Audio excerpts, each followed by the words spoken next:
Okay, a couple of days ago, I posted a new video. It was a personal project that I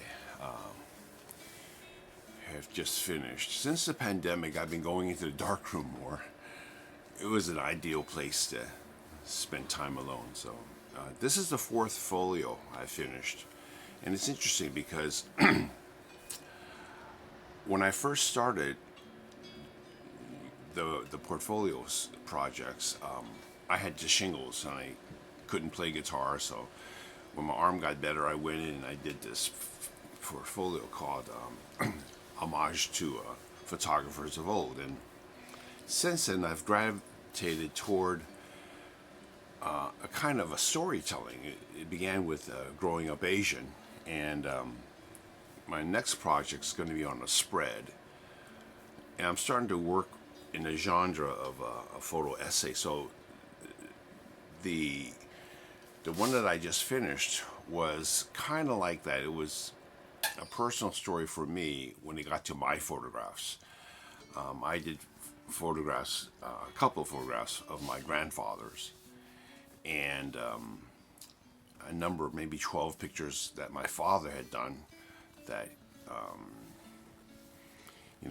I inherited his films. And then the remaining photographs were done by me. And I searched my memory to find images that I had long wanted to print, but never got around to. I didn't expect to post it. I just thought I would because I hadn't posted anything in a long time. And then in 24 hours, I had 100 views. And I remember when I started out 6 years ago, I wouldn't even get 100 views in 3 months. So it occurs to me that there are a number of you out there waiting for my next video. And I feel kind of bad because I don't really post on a regular basis. Photo channels, those guys are posting at least once a week, sometimes more than once a week. And of course, I don't sell mugs or t-shirts or anything like that, so I don't have a financial reason to post videos. But I thought I would post something a little more in depth that you might be interested in. So what I'm going to do is I'm just going to show you the actual folio that I finished, because the slideshow that I posted was just the negative scanned and positioned in a framework that was going to be the final. And I worked with 16 by 20.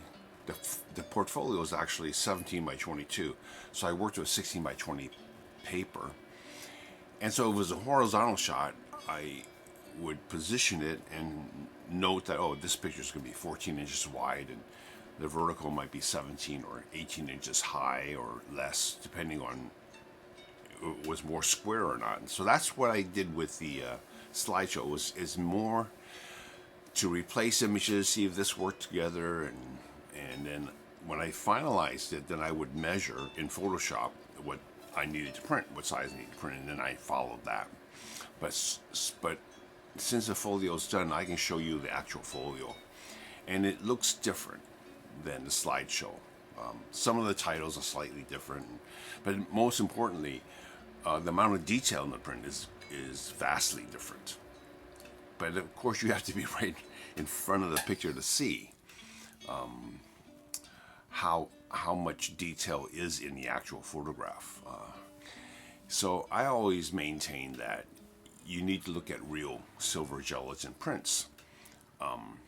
Generally speaking, if the print is 16 by 20, the diagonals should be the viewing distance of the print. And that's what I learned from going to shows when I was younger. So consequently, if you make little small prints, you got to be really close. I don't like small prints, to tell you the truth. To me, 11 by 14 is too small. 16 by 20 is okay when you're this close, but when I'm sitting on the sofa, I like to see at least a 20 by 24. So that's the size I print generally if I can. This is 20 by 24 paper. I can go, my darkroom can go up to 24 by 30, but that's too backbreaking for me now.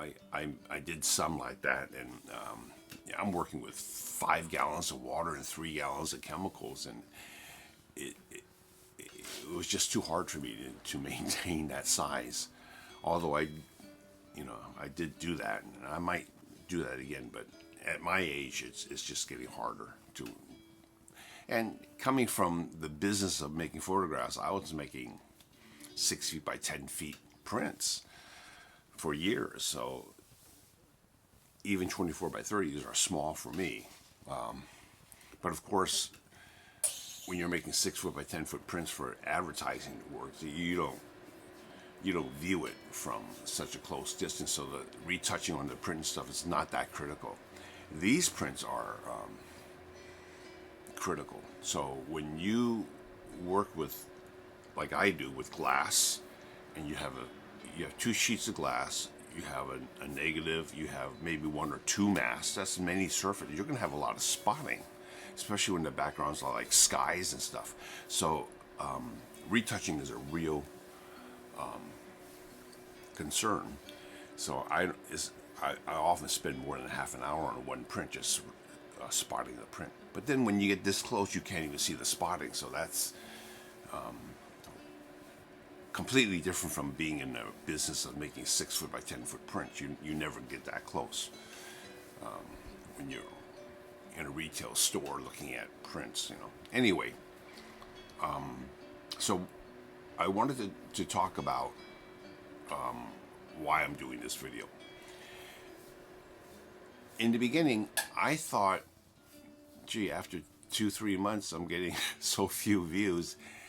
Is it worth doing these videos? Because it was a lot of work for me to prepare the videos, but I wanted to do it because I didn't want what I knew lost.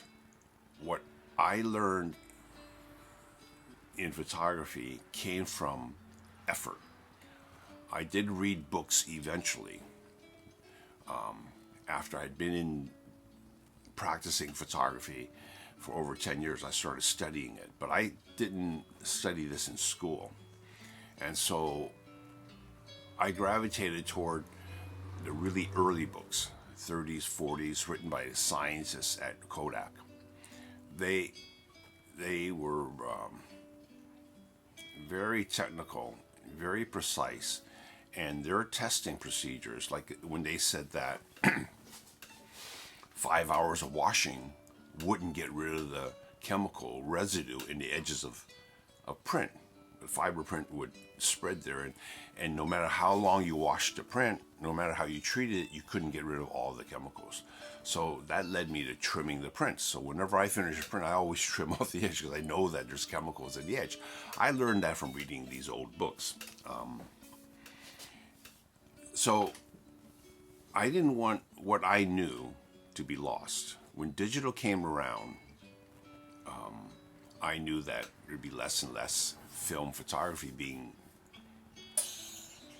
done, and so I thought I'd do these videos. So I thought, okay, I said I would do it, so I did it. So it took me about a year to do 14 videos. When I finished the 14 videos, I thought I was done.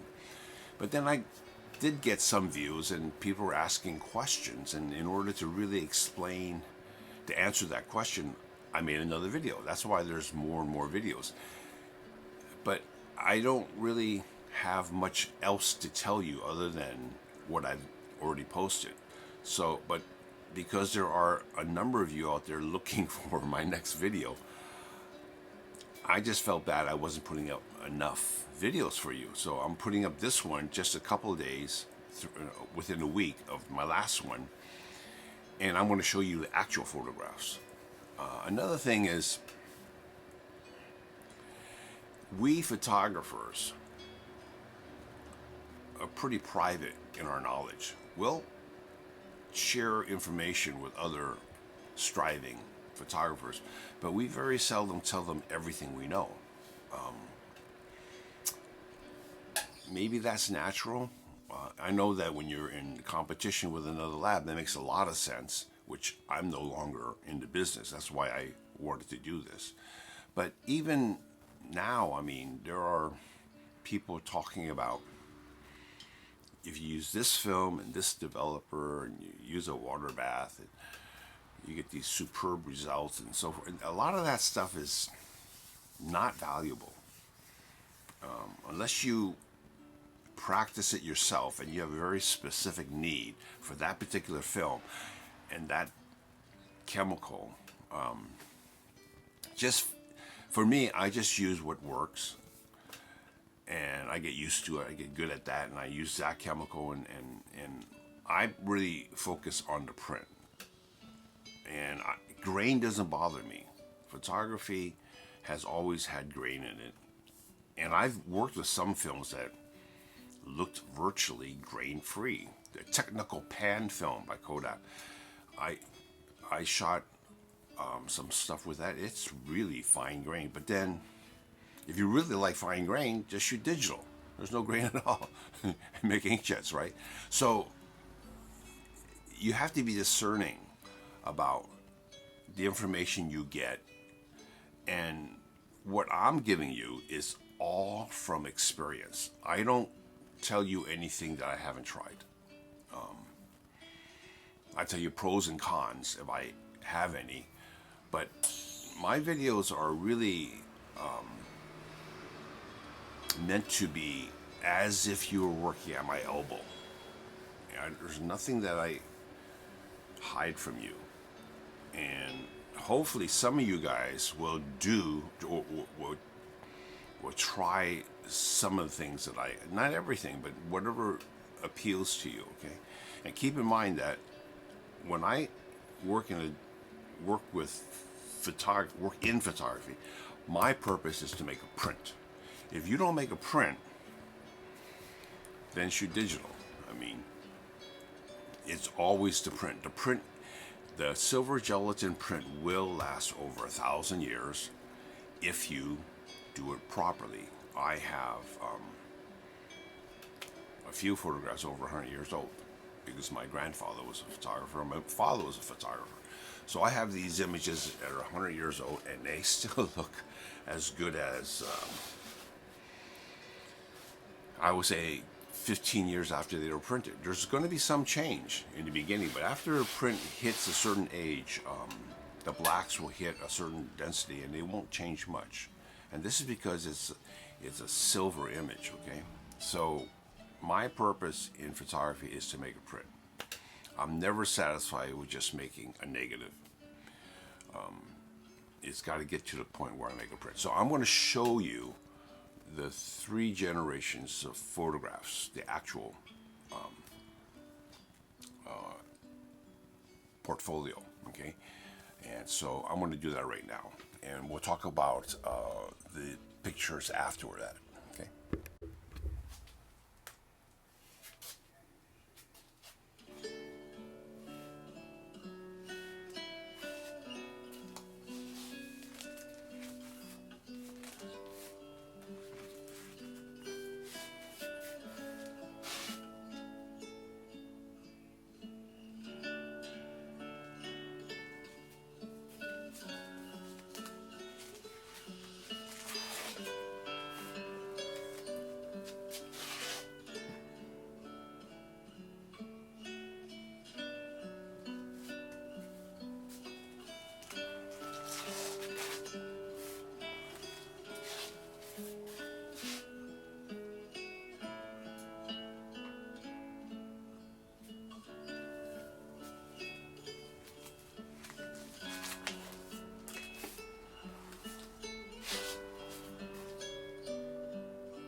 Okay, so that was most of the portfolio. When looking at the slideshow, you don't really get a feeling of the depth of the image. When you look at a silver gelatin print, especially when you're looking at it from the distance that you're supposed to, it doesn't really look three-dimensional, but it feels three-dimensional. It's the feeling, I keep saying this, it's the feeling in a photograph that we try to capture. It's not the look of the scene. What things look like when you capture in a photograph, I mean, in a way, that's what a postcard does. A postcard is very effective in showing your friends and neighbors and family where you've traveled, and it's a really great memento of a vacation or a trip that you took. But a feeling that you have when you're there, if the photograph is successful, it will bring you back to that experience of when you shot it, when you stood there with your camera and photographed it. I remember when I was in Hong Kong, I was only 21. When I came back, and there were certain pictures that when I processed it and enlarged it, I could almost smell the streets of Hong Kong when I looked at it. It really surprised me that the memory that that photograph evoked was that strong. Because the smells in Hong Kong was totally different than here in the States. So a photograph that is packed with feeling is more successful to me. Of course, how it looks, I mean, if you have distracting things in the corner of the photograph, it would take away from evoking a strong feeling. So, I mean, composition, things, lighting, all that stuff comes into play. But in the end, it's how a photograph feels. Now, having said that, the detail that you have and you don't have will also contribute to the feeling. So, if your technique allows you to capture the detail you want that was there in the scene,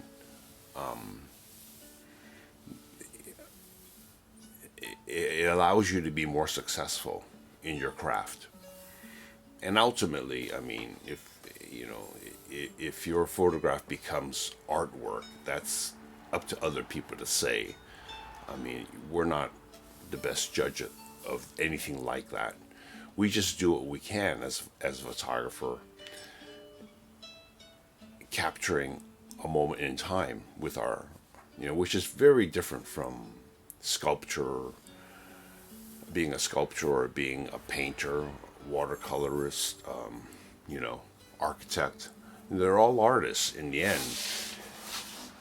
if it's accepted, if their work is accepted as such. But we're given a scene. We can choose a lens, we can choose a film, all that, but it's a different kind of craft than anything else. And that's why photography is so popular, because you may not be able to draw, but you can take a photograph. But the thing about photography is, if you get to the level of capturing the feeling, then it's as valid as any other art form. And okay, so having said that, now I wanted to look at some of these close up so that you could see why the silver gelatin print is different from a slideshow, although you're still looking at a slideshow in a sense, right? Okay, about 3 weeks ago, my daughter wanted to. She's a dentist, but she wanted to venture into another business, and she wanted to take pictures with her iPhone. She bought a mannequin, and she's getting classic clothes and dressing the mannequin, taking pictures of it, and posting it to for sale. And she figures friends can give her clothes that they don't want anymore, that are still in the style, might be in demand. Anyway, she wanted to be able to do this, so she called me and I said, okay, let me give you my lights, order this background, and you could get sandbags. And so I'm showing her how to set up a studio so she can do this. And I was, leaving the office she rented, and on the way back, I was driving along the wharf of San Francisco. Now, in San Francisco, we've got the Golden Gate Bridge, but you also have the Oakland Bay Bridge, which is a silver bridge. It's not painted the same color as the Golden Gate Bridge, just paint the silver. And I had to stop at a red light, and I looked up at the bridge. I was amazed at the strength. The sun was hitting the bridge really brightly. There wasn't any clouds in the sky. It was about 12:30 in the afternoons. Pretty bright light. And I thought, boy, that the bottom of the bridge to the highlights of the bridge, you wouldn't be able to get that on a print if you just shot it. That's beyond the range.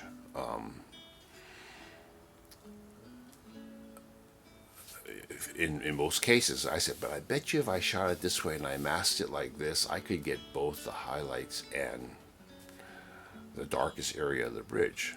And when the lights turned green, I went off and I was thinking about how to do it. And I would say within 60 seconds, I knew how to photograph that scene and how to process the film, how to mask it, and get a print that would somewhat capture the feeling I had when I saw that bridge under that condition. And I thought, well, tomorrow's going to be pretty much the same. I could come back tomorrow at the same time, park the car, and go out there. So that's what I did. I got my tripod and I brought my view camera, a 4x5 view camera. And there was no clouds in the sky. It was as bright. I went to the same angle where I was parked, waiting for the red light, and I walked up to the edge of the water, and I photographed the scene. And now I have to say that I don't use the zone system. I mean, I studied it because it made a lot of sense, and Ansel did a really good job of explaining it. But I don't do that. Now this is what I shot. I don't see if you can see that. Is this the right distance or not?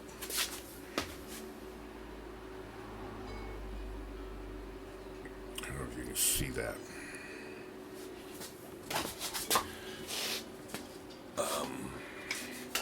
So this is what I saw. And as you can see, it's washed out. The bridge, you can still see detail here. I wonder if there's enough light.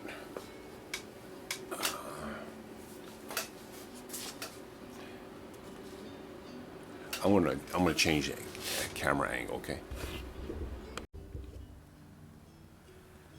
Okay, so hopefully you can see it better now. There's detail here. The contrast is low. The local contrast, if that was just a picture of that, it'd be really flat looking. But this is washed out. But that's what I saw. And it felt like something that, it was like a monolith built by humans to say that they were here. And unlike the Golden Gate Bridge, this is a double-decker. So there are cars entering San Francisco from up here, and leaving San Francisco, you're on the bottom. But it's a suspension bridge that held up during the last earthquake we had in 1989, because it was a suspension bridge. Both the Golden Gate Bridge and this bridge didn't have any damage. It swayed with the earthquake. This bridge goes to Treasure Island. From Treasure Island, it goes to Oakland. And that bridge is not a suspension bridge. And that's the part of the bridge that collapsed. And unfortunately, a number of people were killed where the upper deck fell onto the bottom. But in any case, if this was shot using the zone system, what you're supposed to do is give more exposure but less development. Then you can still maintain detail here and the detail there. Right now, I probably place this in zone 4 if I had to guess. And that probably fell in zone 9 or 10, which is, well, 10 would be pure white. Excuse me. So, but I don't do that. I just shot it, process normally, knowing that this is going to be all washed out. Now, I made this print for George in Romania because George is finally getting into masking after maybe three or 4 years of communicating back and forth with me through email. And so he wanted something to guide him as he got into masking. So I did this for George. And this is the negative processed and correctly printed. Now, right there, there's a black speck. And this is shot on Super XX film, which is my one of my favorite films. And when Kodak announced that they were discontinuing it, I had my friend Richard order me a case of 4x5 and 2 cases of 8x10. I've long used up all the 4x5. So I only have 8x10 and I have a bunch of... Excuse me. I gotta get something to drink. And so I have to cut the 8x10 down to 4x5 to get into the film holder. I can never do it perfectly clean. So when there's something like this I want to shoot, I shoot at least 2 shots, maybe 3 or 4. And I give it the same exposure, I process it. And I use the negative that's the cleanest, the one with the least amount of dust. Because when you get dust during the exposure, then when you print, it comes out black. And I don't know if you can see that, but there's a black speck there. But this was the cleanest neg, so this is the one I masked and I used. So then, when I make the print, of course, I have to bleach that black speck out with ferric cyanide. And then, of course, there's more spotting now, but you have to blend that back in. So, and there's a lot of sky, so this was a lot of spotting. Okay, so then I made this. Let's see if I'll back this up. You can see this better.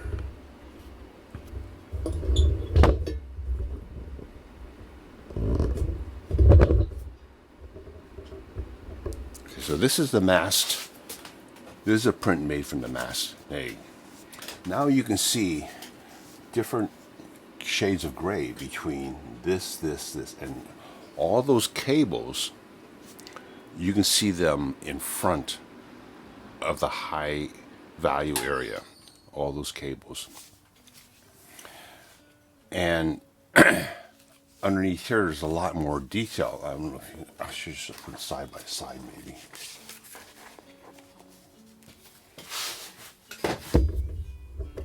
Yeah. So, I'm sending this to Romania for George. So, and you'll see that the detail here is better than there. The detail here is better than there.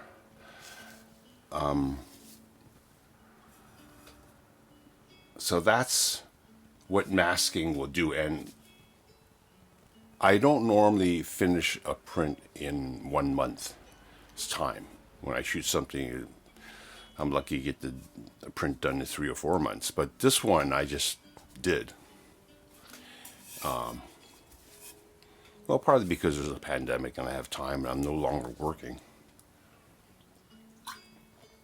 But I want to tell you what I did, what I thought about as I drove past this bridge.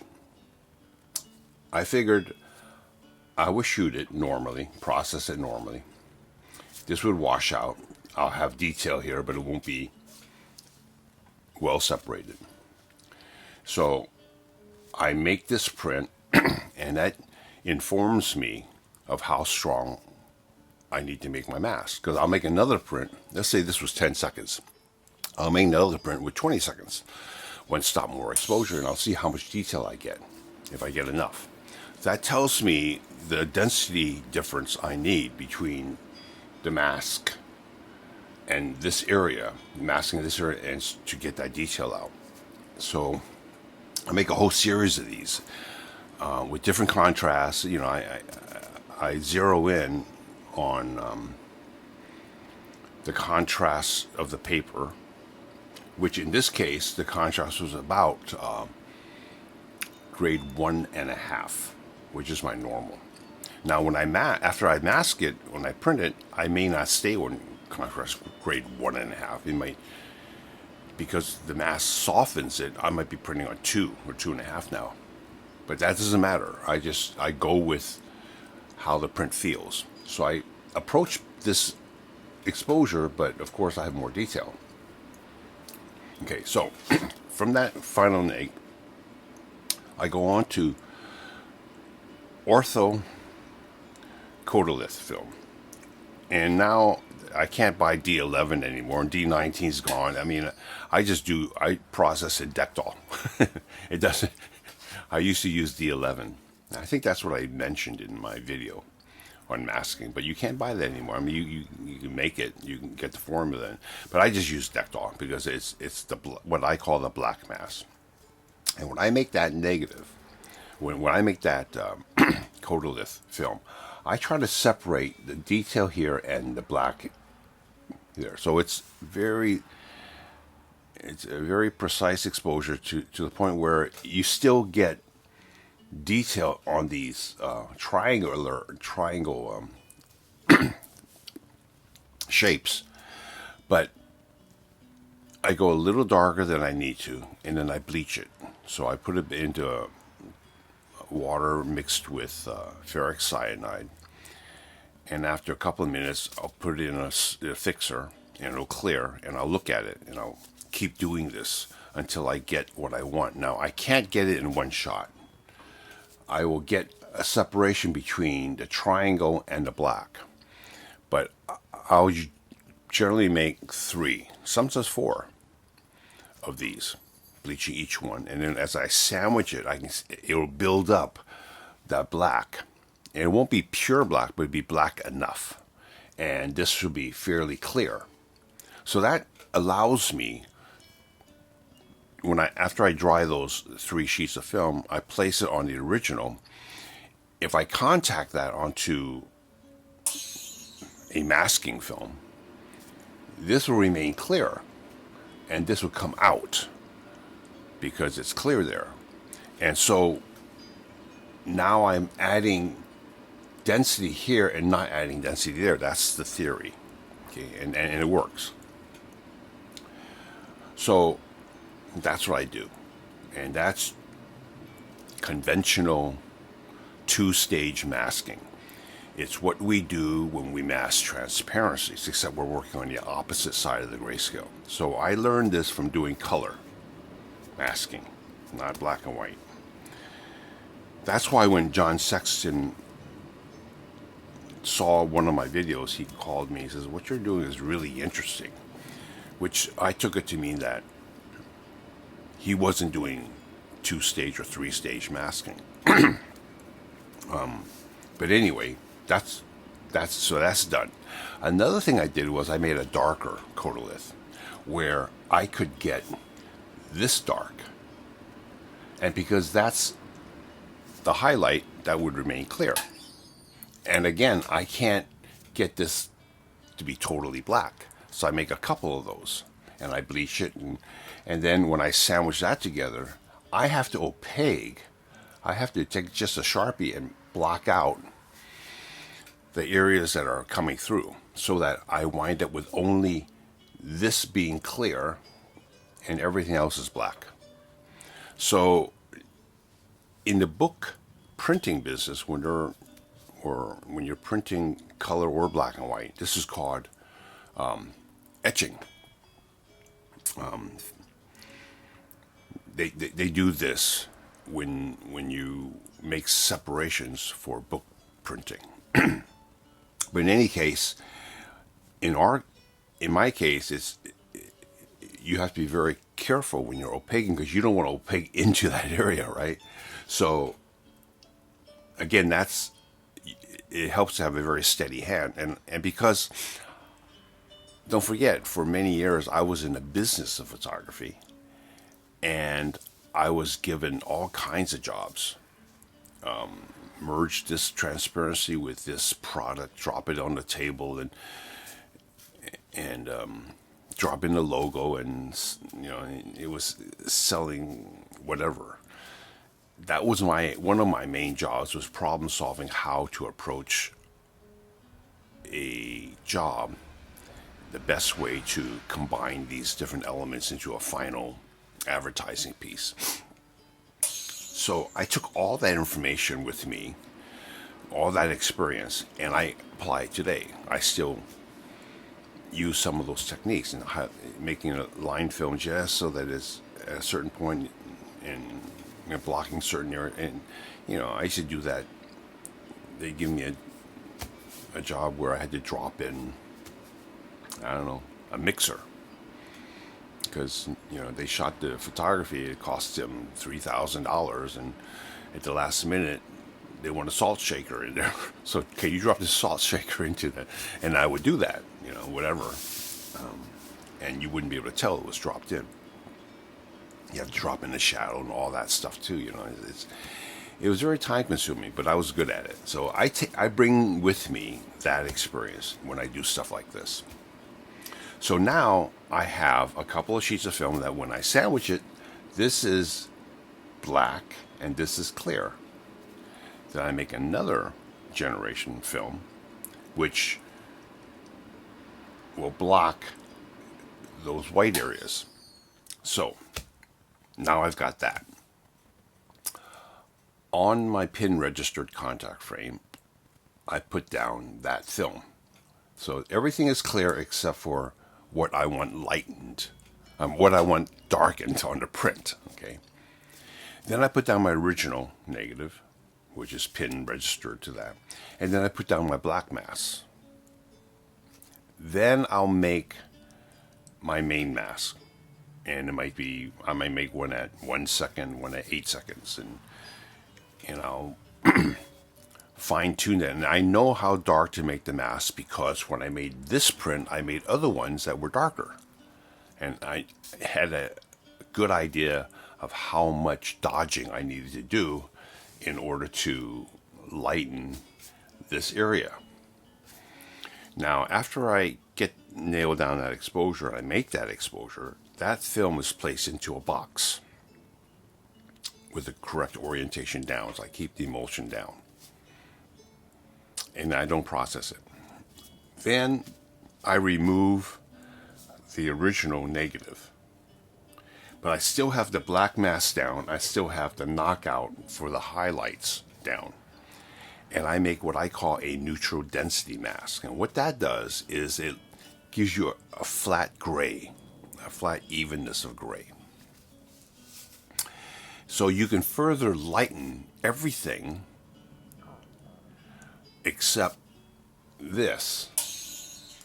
So that means that when I do that and I place that mask on the original neg, when I give more exposure, it's not going to alter the tonal relationships between this and the sky, and because it's neutral density.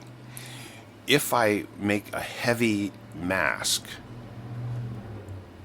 the first stage mask, I make it really heavy so that I can get detail out here. This will begin to merge, and you'll lose the definition of that horizon with the background because those tonal steps would approach one another. So this is what I came up with to avoid that. I make a neutral density mask. It doesn't affect the relationship between this density, and that density. You can see there are 3 different densities between here. So you still have good definition, which is on the unmasked version. But this is clear. And this is somewhat clear because you're still blocking the black. You want strong blacks in your print. After I nail down that exposure, I use that exposure and I double expose onto the first exposure I made. So now I have 2 exposures on that film before I process it. So I've got density here, and I've got density here, no density there, and presumably very little density where the blacks are. Now when that film is dried, I put it on the original neg.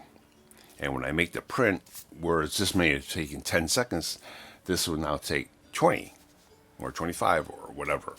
Now this comes out because that area of the mask is absolutely clear. It's actually the clearest area on that mask. The black is fairly clear too. So you get actually stronger blacks on here than there. At the same time, you get more definition of these triangle shapes than here. And you get the best of both worlds. And that's how masking works. Now that is what I did for this shot. But I don't do that for everything I mask. It just depends on the picture. It depends on what you want from this particular photograph. So I have an arsenal of techniques, films, flip-flopping, whatever I need to do in order to get the print I want that has the feeling that I want. And this is, it's not exactly how I felt when I first saw it, but it's close. It does have that strength. It has that,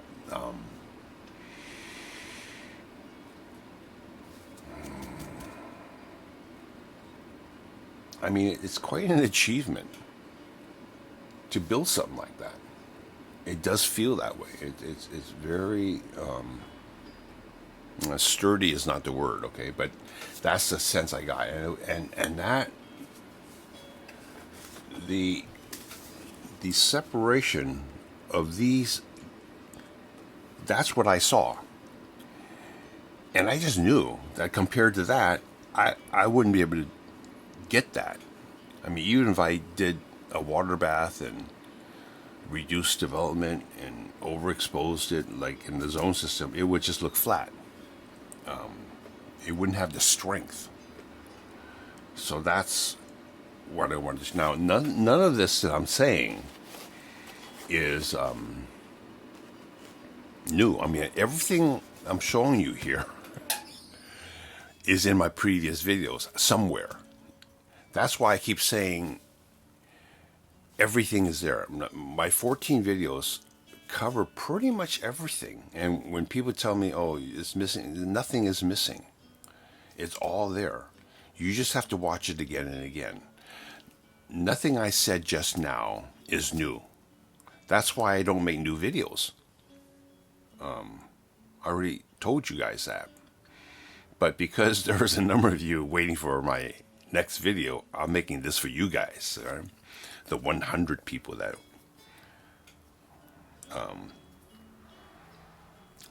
watch my videos within a 24-hour period. And I appreciate it.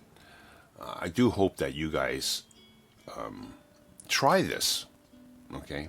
Now, this is for George. The actual one that I did, I made 6 prints. So it's a series of 6.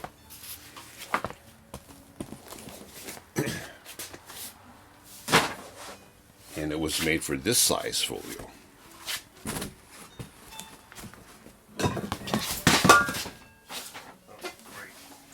Spilled my coffee.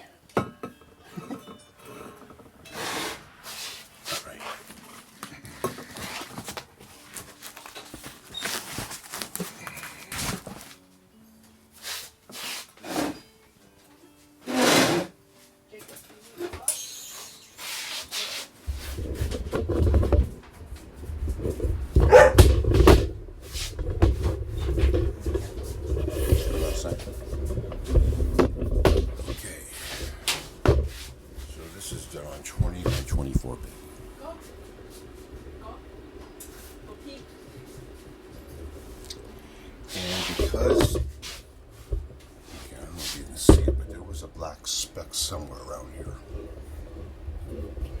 But even from 1 inch away, you can't see it. So retouching a print is a skill in and of itself. There's so much to learn when you're doing photography. From shooting film, mixing chemicals, processing, making a print, mounting, spotting, even framing. So this is the final print. And like I said, it was so much work to do this that when I made it, I decided to make 6, which is unusual. I usually make about 3 or 4 prints at the most. But I like this shot. And yeah. So I don't know if you can see the separation in the highlights, all the different tonal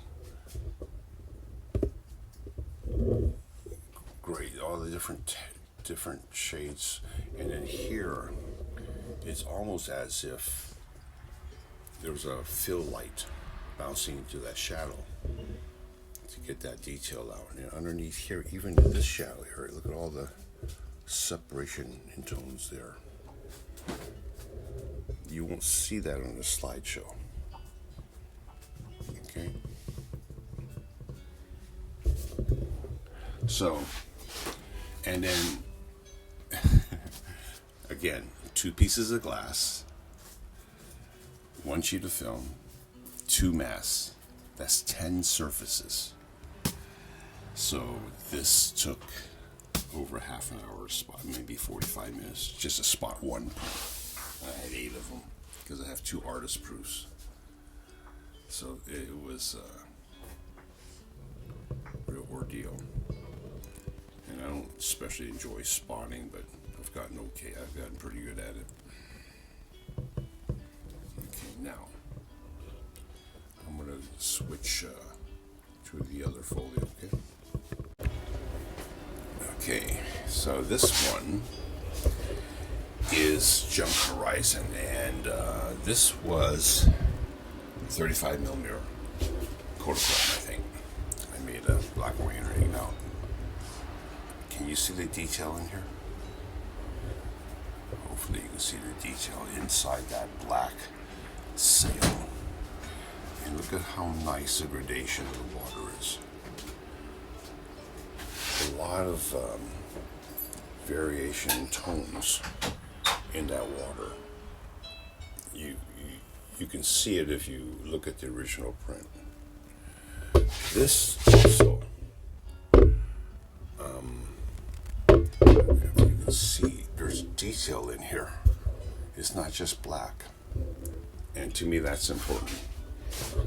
Just a couple of these, I'll show you all the other prints.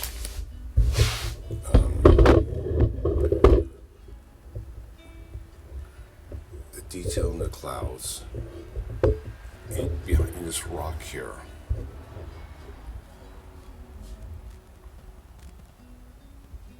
You can see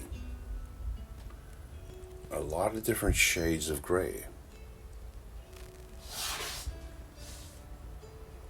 And you wouldn't get that without masking, okay? And especially when you consider this original is a 35 millimeter color negative. So I had to make a black and white neg from that. And as you can see, even among the grass here, there's different shades here. It's not just one density. And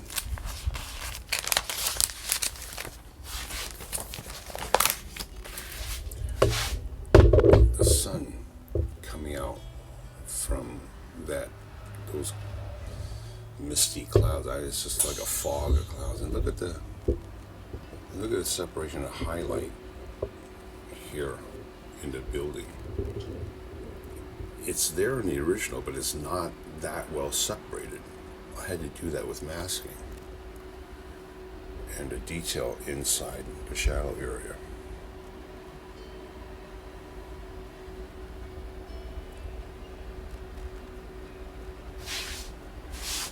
this reflection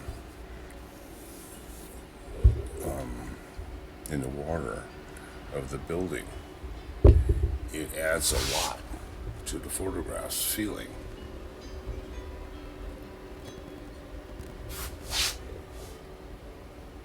You know, you've got these little bits of highlight reaching into the shadows, and then in the boat you see the detail, you see the separation. It's not just black. In a lot of black and white photographs, stuff like that just goes black, and that doesn't work for me. It never has. So I guess that's enough. So looking at real silver gelatin prints, good gelatin prints, good silver gelatin prints. I remember when I said this before, when my father took me to these photo shows, I was probably 17, 18. There were certain prints that just were amazing, but only about 10% of what I saw. Other ones looked okay. They were good prints, but you could see the burning. You could see the fringing of where the person was burning. But the ones that the lighting was just right, and the exposure was just right. And one of those, I would say, was Edward Weston's Nude in the Dunes. That was such a great, it was only a contact, but it was only 8x10. It was so sharp. But the feeling that I got when I looked at it was like surreal. I stood there for a long time looking at that print, thinking, man, look at the tonal range, look at all that detail. So most prints don't have that quality, but when you get it, it allows you to sink into the image and feel alive. I think that's the best way to describe it. And most black and white or even color photographs, they don't do that. They're just pretty. You know what I mean? But I'm pretty happy with this. This is like 80%. This is like 80% of what I felt when I drove past that. Anyway, so yeah, so this video is for you guys to sink your teeth into and think about how I masked it, what I thought about when I drove by. I do this, and then, boom, I had it in my head how to do it, and it was just a matter of doing it. So, and it took me about a week and a half going into, after film's dry, do this, do that, step out, and it was very, for those 2 weeks that I was working on it, I couldn't wait to wake up the next day to go do this. It was a lot of fun. So I hope you guys had a good Christmas. Have a great New Year. And thanks for watching my videos. I hope this is informative and inspires you to do something likewise. Okay? All right. Bye.